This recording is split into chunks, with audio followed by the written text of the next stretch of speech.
ফুটবলের মহারণ ফিফা বিশ্বকাপ 2026 কিন্তু শুরু হয়েছে। এরই মধ্যে বেশ কিছু ইতিহাস তৈরি হয়েছে, রেকর্ড ভাঙা হয়েছে এবং সেই সাথে যে হাই ভোল্টেজ ম্যাচ সেটি কিন্তু হতে যাচ্ছে।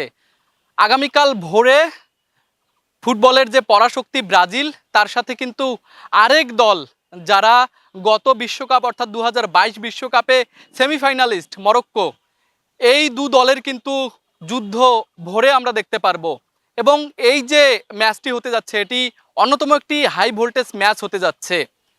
ব্রাজিল এখন পর্যন্ত 5 বার বিশ্ব চ্যাম্পিয়ন হয়েছে এবং মরক্কো এখন দারুণ খেলছে, দুর্দান্ত খেলছে। এই দুই দলের মধ্যে কে জিতবে কে কাঁদবে সেই বিষয়টি জানাতে সংযুক্ত হয়েছি আপনাদের সাথে। সাথে রয়েছি রাশেদ হোসেনের ক্যামেরায়, আমি তুষার আচার্য, এবং যার সঙ্গে আলোচনা করব আমার সাথে রয়েছেন রংপুরের একজন স্বনামধন্য সাংবাদিক, সেই সাথে তার একটি বড় পরিচয় রয়েছে, তিনি কট্টরপন্থী ব্রাজিল সমর্থক। সাথে রয়েছেন সাবেক খেলোয়াড়, সময় টিভির রিপোর্টার রেদওয়ান হিমেল। আপনাকে স্বাগতম হিমেল ভাই। একটু বলবেন যে এই যে আগামীকাল ম্যাচটি হতে যাচ্ছে ভোরে, মরক্কো তো বর্তমান একটি দুর্দান্ত খেলা দল হিসেবে আমরা দেখছি এবং তারা সেমিফাইনাল খেলেছে গত 22 বিশ্বকাপে। তো আগামীর যে ম্যাচটা হতে যাচ্ছে কাল ভোরে, কি আশা করছেন ব্রাজিল কতটুকু আপনাদের আশার যে বাস্তবায়ন করতে পারবে? ধন্যবাদ তুষার, আপনাকে ধন্যবাদ আরসিটিভিকে। প্রথমেই আসলে বিশ্বকাপ আসরের যে উন্মাদনা সেটা আমরা দেখেছি, সারা দেশের মতো রংপুরেও শুরু হয়ে গিয়েছে। তো আপনি যেটা বলছিলেন যে ব্রাজিলের সঙ্গে মরক্কোর ম্যাচ আগামীকাল ভোর 4টায়, আমি প্রথমে যদি বলি ব্রাজিল গত কয়েকবারের থেকে এবার একটু ম্যাচ বাই ম্যাচ খেলার চিন্তা ভাবনা করেই কিন্তু আসলে এই বিশ্বকাপে এসেছে। আপনি জানেন যে ব্রাজিলের অন্যতম সেন্সেশন যিনি আছেন, তারকা, সবাই তাকে এক নামে চিনে এবং ব্রাজিল নাম আসলেই তার নামটা আসে, নেইমার জুনিয়র। নেইমার জুনিয়র প্রথমে আসলে আপনারা দেখেছেন যে একজন প্লেয়ার দলে চান্স পাওয়ার আগে কতজন সংবাদকর্মী সেই আসলে প্লেয়ারটাকে দেখবার জন্য উদ্গ্রীব হয়ে বসে থাকে যে আসলে ওই প্লেয়ারটার নাম কখন আসলে কোচ যিনি আছেন, ব্রাজিলের কোচ বা ব্রাজিলের পরিচালক সদস্য মণ্ডলীর দায়িত্বে যারা আছেন, তারা কখন তার নামটা ঘোষণা করবেন। সে তাহলে কত মাপের প্লেয়ার আপনারা বোঝেন। যখন নেইমার জুনিয়রের নাম ঘোষণা করলো তখন থেকে আমরা দেখেছি ব্রাজিল যারা দর্শক ছিলেন তারা অনেকটা সময় উদ্গ্রীব থাকেন নেইমার জুনিয়রকে, কারণ অনেক সময় বিভিন্ন ক্লাবে তিনি খেলেন, বিভিন্ন জায়গায় খেলেন। ইনজুরি পার্ট অফ গেম একটা, তো বিভিন্ন সময় ইনজুরি একটা প্লেয়ার থাকবে, এটা স্বাভাবিক। ইনজুরি ওভারকাম করে আবার তারা খেলায় ফিরবে। নেইমার জুনিয়র ইনজুরি ওভারকাম করে আবার দলে ফিরেছে। কিছু সাময়িক সময় তার ইনজুরি যে রিকভারি, এই সেশনগুলো চলছে। আমরা আশা করি আগামীকাল ভোর 4টায়।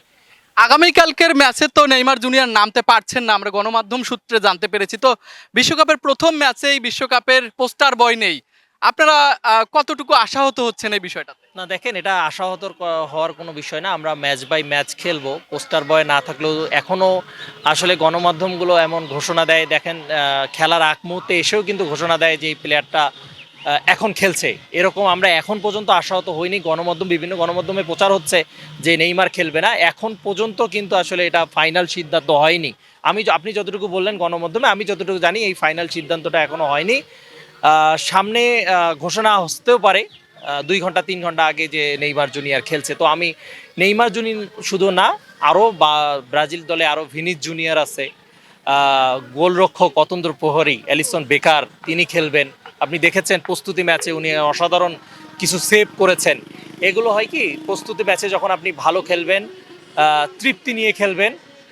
ব্রাজিল কিন্তু একটা প্রস্তুতি ম্যাচেও গিয়েও প্লান্টিতে জয় যুক্ত হয়নি, তারা মাঠে। আচ্ছা, একটা বিষয় বলি যে বিগত বিশ্বকাপে 2022 বিশ্বকাপে দেখেছি ব্রাজিলের ডিফেন্সের সমস্যা, অ্যাটাকিংয়ে বেগ পেতে হচ্ছে, যার কারণে কিন্তু ব্রাজিল ততটা ভালো করতে পারেনি। এই বিশ্বকাপে কি মনে করছেন, এখনকার খেলাগুলোতে কি দেখছেন যে এই বিষয়গুলো ওভারকাম করতে পারছে কিনা ব্রাজিল? এবং এই যে কালকের প্রথম ম্যাচটি হবে, আপনি কতটুকু আশা করছেন ব্রাজিলের এই রক্ষণ ভাগ এবং আক্রমণ ভাগ নিয়ে? দেখেন, সেলসার যে শিষ্যরা আছে তারা কিন্তু এই বিশ্বকাপ শুরু হওয়ার সঙ্গে সঙ্গেই যুক্তরাষ্ট্রে ভালো একটা একাডেমিতে তারা উঠেছেন। তাদের জন্য আলাদা ফেসিলিটির ব্যবস্থা করা হয়েছে, আলাদা মাঠ, আলাদা সুইমিং থেকে শুরু করে সব ধরনের ফেসিলিটি রাখা হয়েছে, তারা কিন্তু কোনো ধরনের 5 তারকা হোটেলে নেই। তো আসলে এই রিহাবের মাধ্যমে যারা ব্রাজিল প্লেয়ার রয়েছে তাদের যা কোচ কিন্তু আসলে একেবারে প্লেয়ারদেরকে মনোনিবেশ করিয়েছেন কিভাবে একদম আপনার ডিফেন্স থেকে শুরু করে ফরওয়ার্ড লাইন, স্ট্রাইকার, সব দিকে যাতে প্লেয়াররা খুব পারদর্শিতার সাথে ম্যাচ খেলতে পারে এবং 50-50 চান্স না, শতভাগ চান্স নিয়ে যাতে প্লেয়াররা মাঠে নামতে পারে। এবং প্লেয়ারদের দিকে আমি আরেকটি বিষয় আমি বলে রাখি যে শুরু থেকেই কিন্তু যেই আর ব্রাজিলের যিনি কোচ রয়েছেন তিনি কিন্তু প্লেয়ারদের খুব গুরুত্ব দিচ্ছেন, খাবারের উপর গুরুত্ব দিচ্ছেন, কোচিংয়ের উপর গুরুত্ব দিয়েছেন। এবং আপনি দেখেন একটা বিষয়, প্রতিটা প্লেয়ারই বিভিন্ন দেশের বিভিন্ন দলে খেলে, ক্লাবগুলোতে খেলে, বা ব্রাজিলের প্লেয়াররাও কিন্তু খেলে। সেখান থেকে এমন এমন কিছু প্লেয়ারদেরকে এবার চুজ করে রাখা হয়েছে। কিছু ছন্দপতন ছিল, এরকম প্রতিটা দলের প্রতিটা প্লেয়ারের মধ্যে প্রতিটা বিভাগে এরকম ছন্দপতন হয়।